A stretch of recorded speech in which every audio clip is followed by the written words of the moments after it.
Thank you for downloading from Digital Mindfulness. This is episode number 34.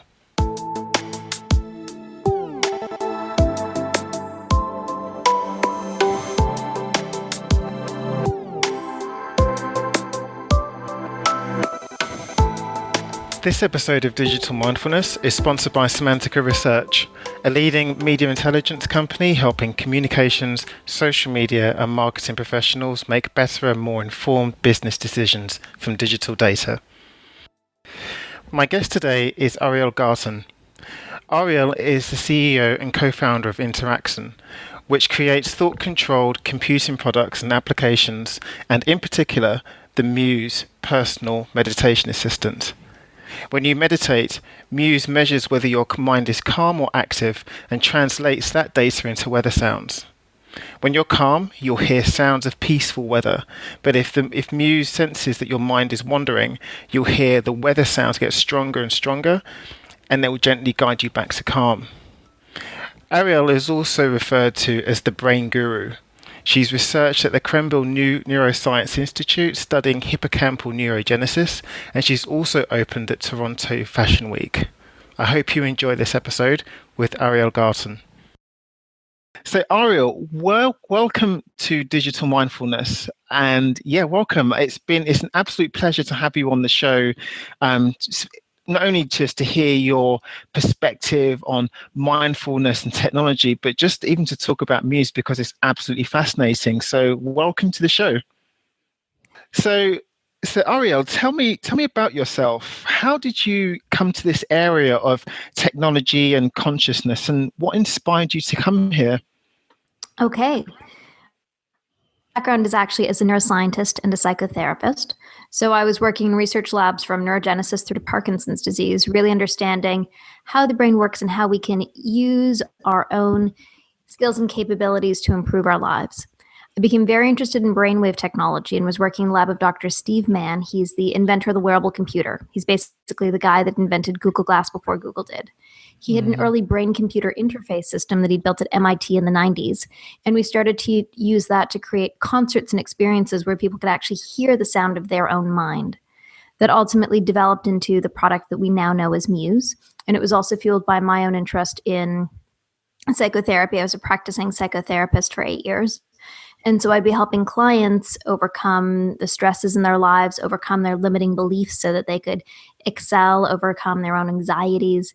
And I ultimately wanted to build a technology tool that allowed that to happen in a very real and tangible way so that you could interact with your own brain, use it to overcome your own limiting beliefs, use it to quiet your own mind, use it to improve your consciousness, and be able to move forward effectively in your life. That is extraordinary. Can you tell me what do our brains sound like?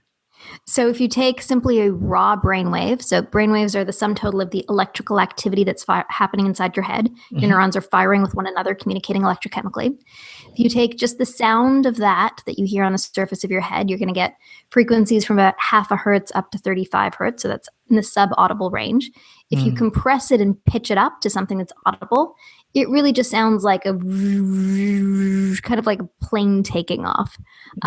You can then take that and make that data in some way meaningful using audio by creating algorithms that then parse some aspect of your brain activity. So in Muse, we have an algorithm that knows when you're in a state of focused attention and when your mind has wandered. And the metaphor that we use is that your mind is like the wind. So when you're thinking, distracted, worrying, you hear it as windy. And as you come to focused attention, you quiet the winds. So we're able to map your brain activity relative to sounds that then give them meaning to you. Wow, that is fascinating. And you're also saying that when people have used Muse, or when they're able to get that feedback from their own brains, they're able to even overcome their limiting beliefs. So the thing that holds us back in our lives is the stories that we tell ourselves in our head. The stories of, I'm not good enough, they're not going to like me, oh shit, this is going to be late and I'm going to be in trouble and my career will be over. These are the kinds of stories that we tell ourselves and don't typically have tools to push back against. Mindfulness and meditation is an extraordinary tool to help you not engage in the stories inside your head. not delve into that content, but be able to simply observe the act of having thought without buying into it or without believing the negative stories that we tell ourselves. So Muse is a tool that helps you meditate really effectively. And by audibleizing the sound of your own mind, lets you know when you're thinking, ruminating, when your mind is wandering, and when you're in quiet, clear, focused attention. And so by learning to take your mind out of that negative place or out of that active place and into a place of clear focus, you learn to have control and dominion over the thoughts that are in your head. Gosh, so how does Muse work for people that don't know? So Muse is a clinical grade EEG that's put into a slim little band that you wear on your head. So it's this sort of slim, sexy, beautiful little digital device. It's like a Fitbit that fits on your head. And it tracks your brain activity in real time and sends that to your smartphone or tablet. So it gives you real-time feedback on your brain. And the algorithm knows when your mind is wandering and when it's quiet. So you slip on a Muse, you open the app, you sit down for a meditation that really guides you through exactly what to do. And it lets you know when your mind is wandering and when you're focused. So in a typical meditation, the act of meditating is noticing that your mind has wandered and then bringing it back. That act of noticing and bringing it back to focused attention is kind of like working the muscle of your brain. That's how you improve your focused attention in meditation. And that's kind of one of the core things that you learn inside a meditation practice. There's lots of elements of meditation practice. This is one of them. And in a typical meditation, it might be like 1, 3, 5 minutes until you notice that, oh, right, thinking about the grocery list is supposed to be meditating, and bring it back. With Muse, you get real-time feedback. So within 500 milliseconds, you know that your mind's wandered. And so you can immediately bring it back. So whereas in a typical meditation, you might get in, 5, 10, bringing it back, 50, bringing it back within a single session. With Muse, you could get 50, 100, 200, because you're instantly cued how to bring it back. So you're really working that muscle of the attention and really honing your ability to notice yourself being in your wandering or ruminating mind and honing that ability to bring it back to the thing that is important to you. I just think this is fantastic. So I've got to ask, I know that obviously this isn't a video podcast, but what does a wandering mind look like? And it's even crazy to me that I can even ask this question now, that what does it even look like? But what does a wandering mind look like? So within the experience, you know what a wandering mind sounds like because you hear the sound of your own mind like the wind. So it's windy when it's wandering and quiet when it's clear. And when you're really quiet, you hear birds. So people get very excited about the birds. And then afterwards, you actually get a graph that shows you what your brain was doing over the course of your meditation.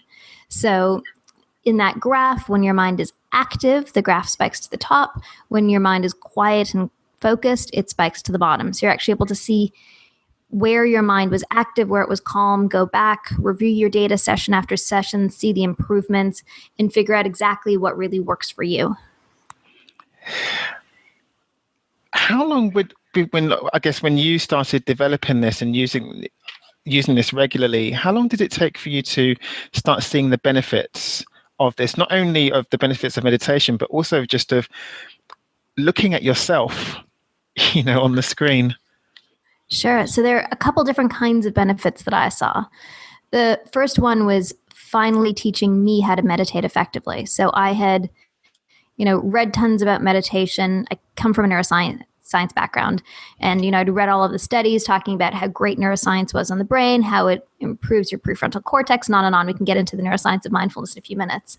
But it wasn't until I actually used Muse as we were developing it that I was finally able to say, aha, this is what I need to be doing. This is what has been described. In a focused attention meditation, this is the action. So it was a real aha about meditating, which then opened up all of the meditation literature to me and made it all make so much more sense. So it really was a jumping off point to get into a vast world of meditation practices and experiences. From a practical point of view, I joined an internal study that we had, and within a few days, I was typing on a long format essay, which typically takes me a very long time to do because everything else in the world is more interesting. There's somebody walking by my desk. What do they need? There's something happening over there. Do I need to be attending to that? And so it typically gets really interrupted. This time I sat down and I was typing, and I just kept typing, and something would be distracting. I'd realize that I just didn't care, and I'd come back to typing. And I got through the thing in like 45 minutes, and I sort of looked around and said, what happened?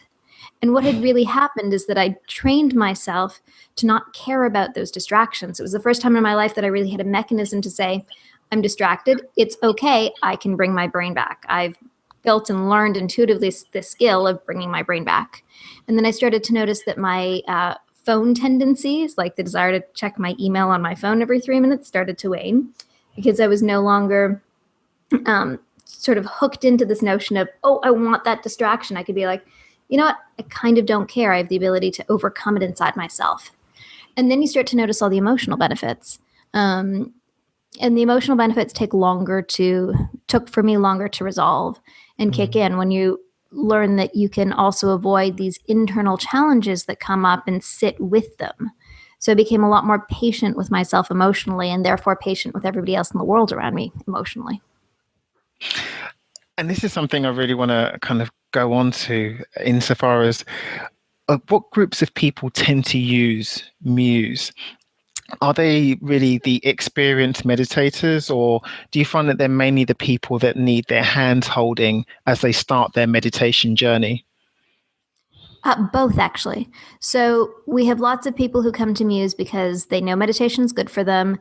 They know they should be doing it, and they either have no idea how to do it, or they've tried a couple times and it's just like not really working out. And Muse really makes it easy to start meditating. It shows you what to do. It gives you real-time feedback. It holds your hand.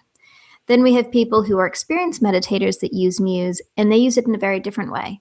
So if you're an experienced meditator, it gives you a new insight into your own meditation, and it gives you a new experience of the quality of your own mind. As an experienced meditator, we're consciousness explorers.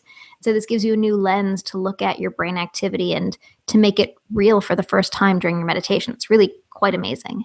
And then sometimes really experienced meditators actually just turn off all the sound and the neurofeedback because they just want to track after the fact and be able to sit in silence during their meditation.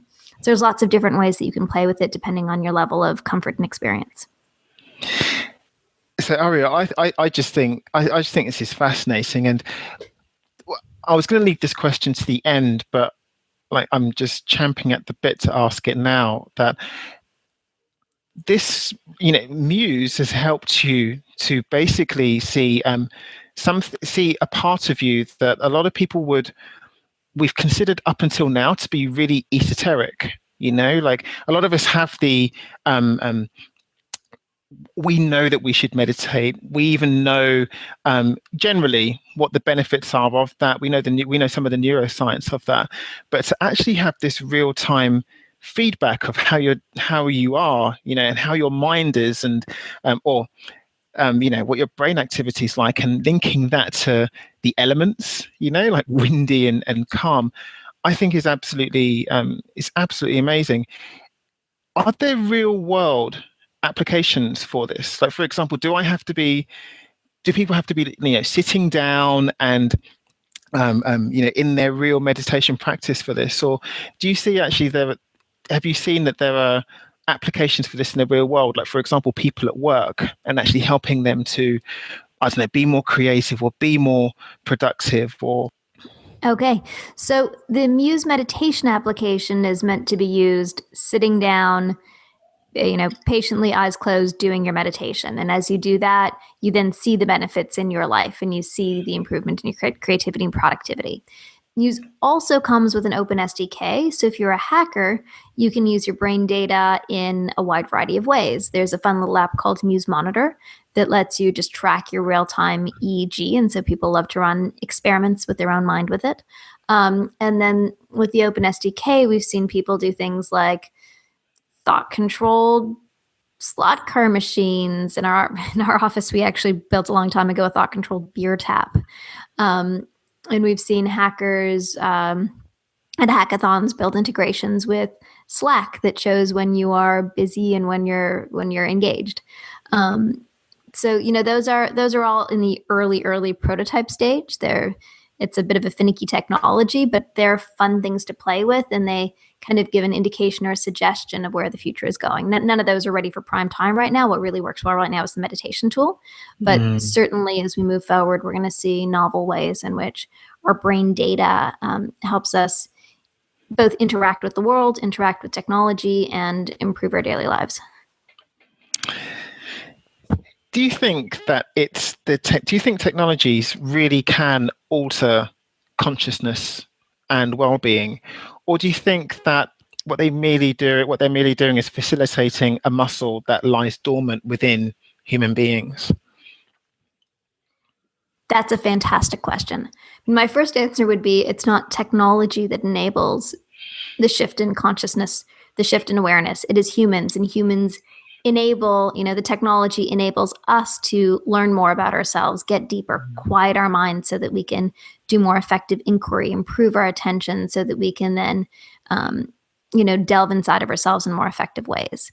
So the first answer is always to put a human in the loop, and technology informs us. And then we, through our learning and experience and capabilities that are, gained and grown through technology, are able to improve ourselves, our conscious awareness, etc.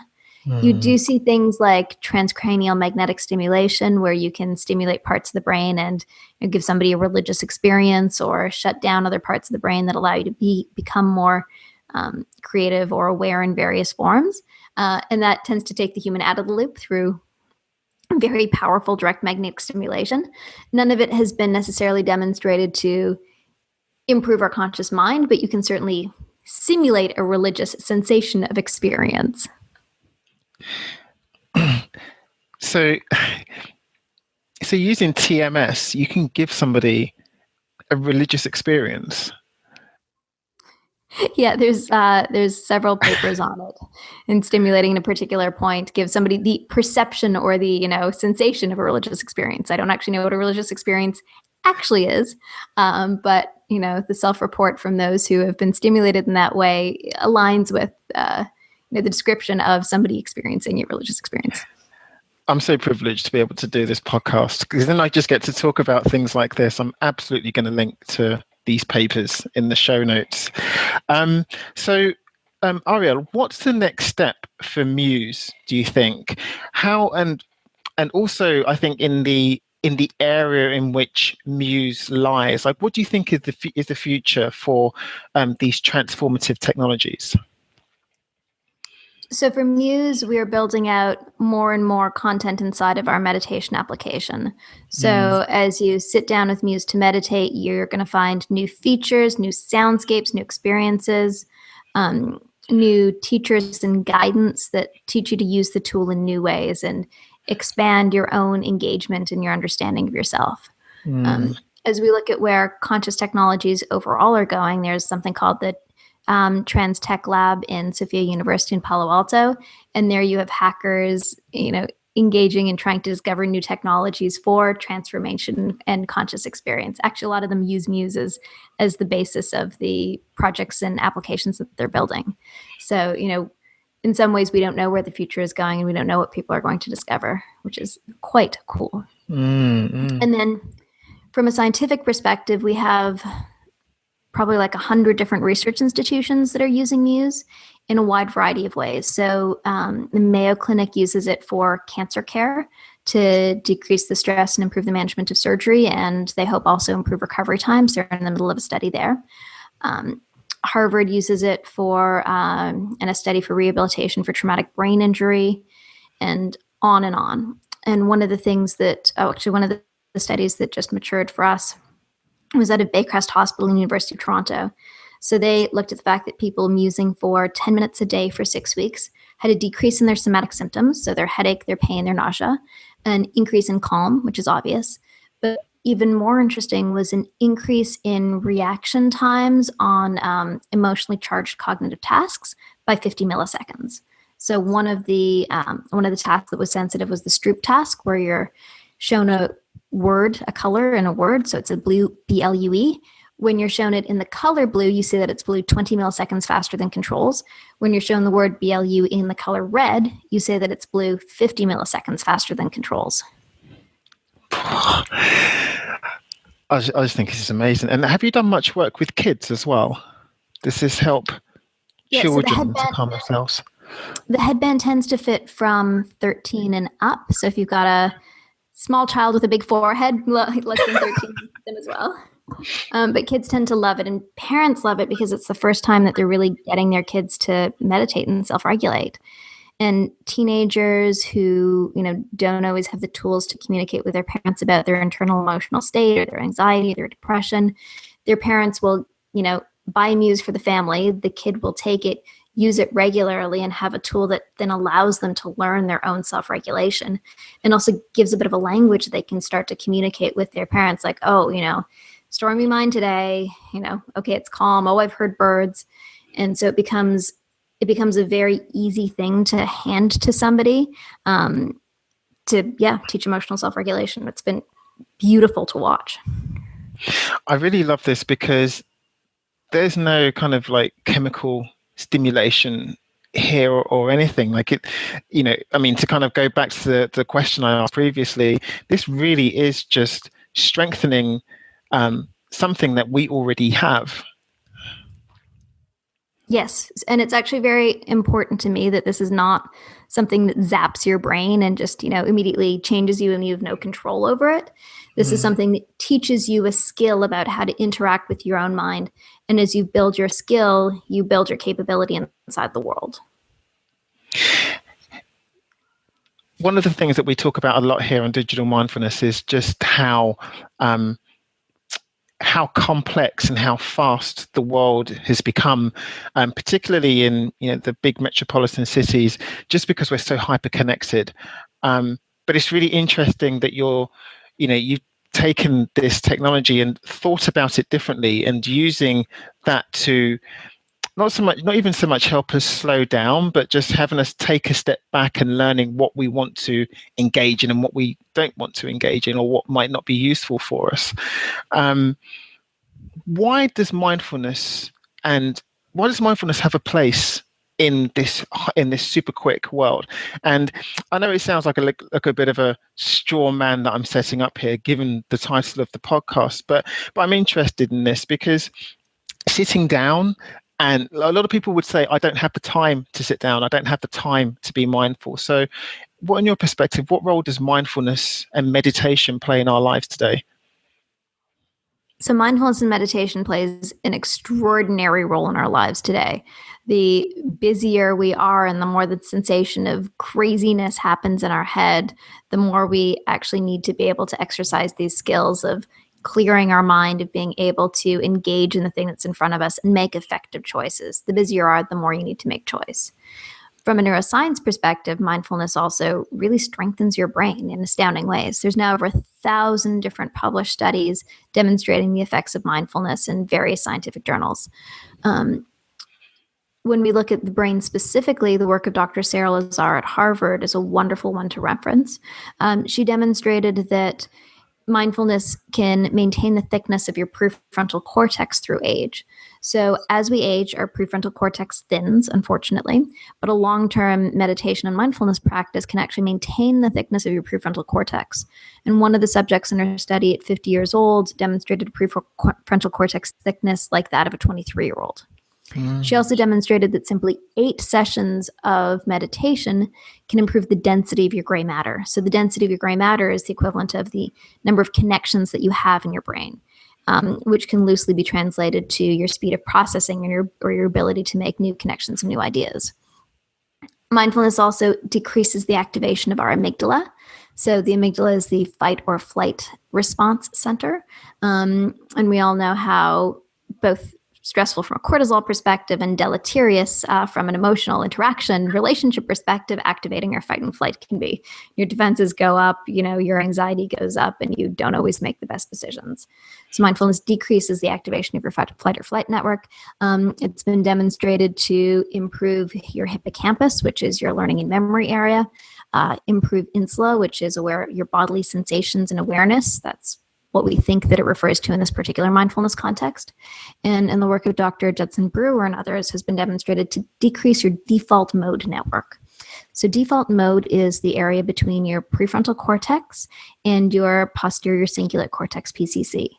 And it is what happens when you are in a resting state in an MRI machine. You just see this network go on. If you tell somebody to rest, think about absolutely nothing, you're going to continue to see this, which is generally thought of and represented as the chatter that goes on in your brain, that endless internal dialogue.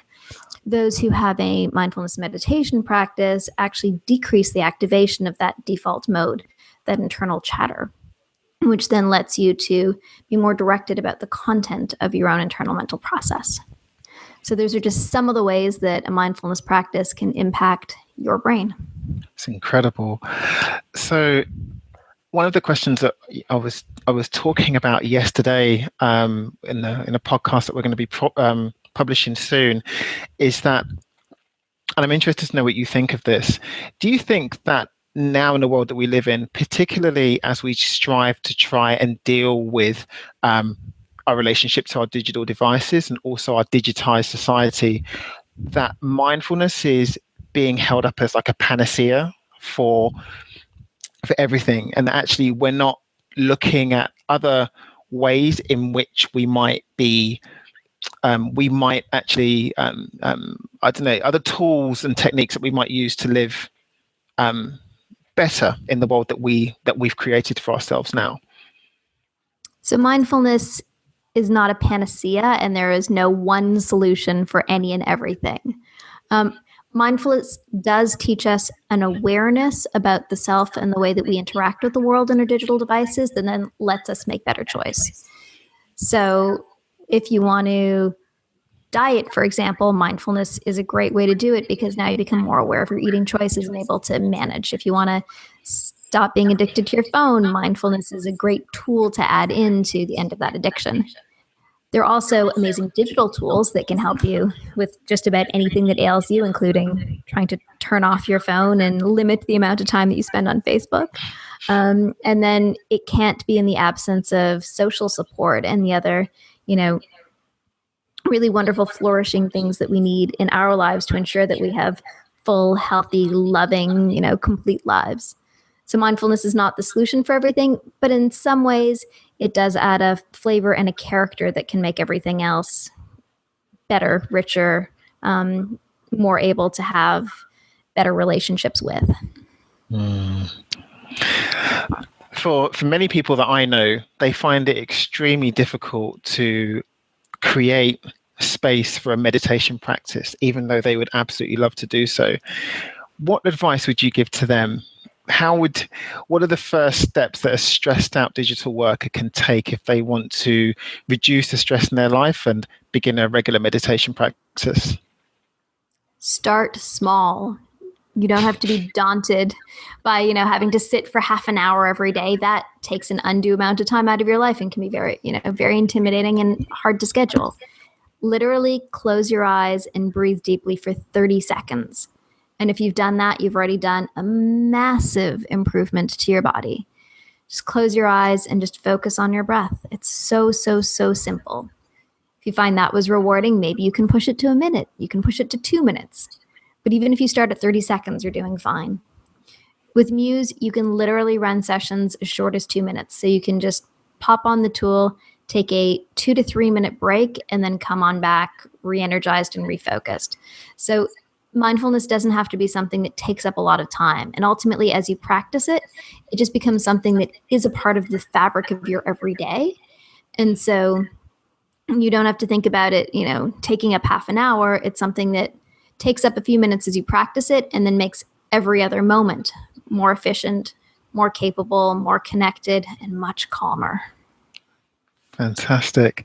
And how about yourself, Ariel? How do you live mindfully every day, even though, again, you're the CEO of a tech company?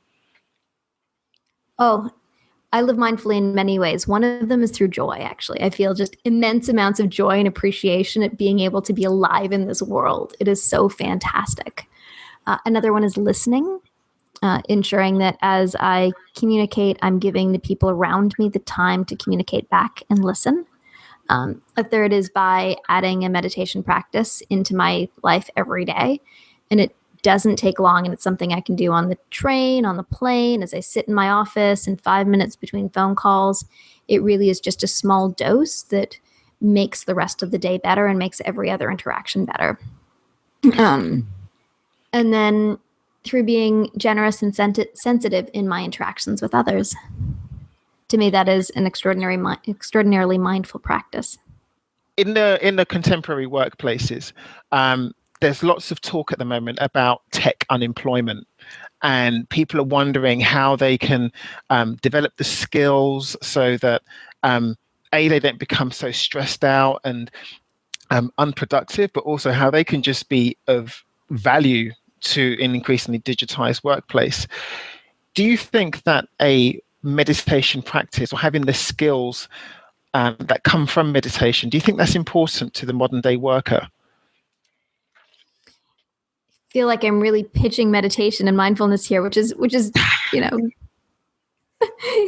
thing is, it really does help. I don't want to be pitching though, but to answer your question, yes, in that teaching yourself to self-regulate, reduce your stress, reduce your anxiety, become more efficient, be better able to be on the ball. These are all skills that are helpful. And particularly if your job is about to be digitized out and that's stressing the hell out of you, mindfulness practice will help you get through that process much more effectively and be able to see clearly and make clear decisions as to what your path forward is. Mm-hmm. Will it actually help you land a job? Like, will mindfulness, dial your next employer and hand in your resume? No, but it may help you procrastinate a lot less so that you're able to do that more efficiently and less painfully yourself.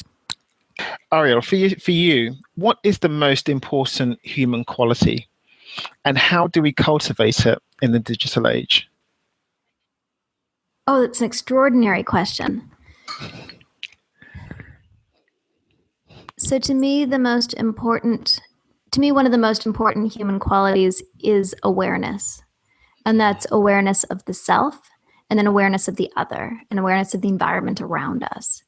And when we have awareness, we're then able to make better choices about how we interact, what we do, what we think, what we feel, how we communicate with others, how we perform our tasks at work. And without awareness, we end up just kind of walking through the world like automatons. Life, not only does the sensation, become that life is just passing you by, but you're also not able to see the problems or the issues or the patterns that you engage in every day that do hold you back. So awareness really is the first step to making life better, making life feel richer, and opening the possibility for changing and shifting any of the modes that we interact with that may not be working so well. Amazing. Ariel, it was a complete pleasure speaking to you, but unfortunately we've come to the end of the show. So where can people find out more about you and your work? Well, anybody's welcome to just check out the website. It's choosemuse.com, or follow us at Twitter at choosemuse, or myself at Ariel_Garten. Brilliant. Ariel, it was, again, like I said, it was a pleasure speaking to you, but thank you so much for spending time with us today. My absolute pleasure. Happy to do this anytime.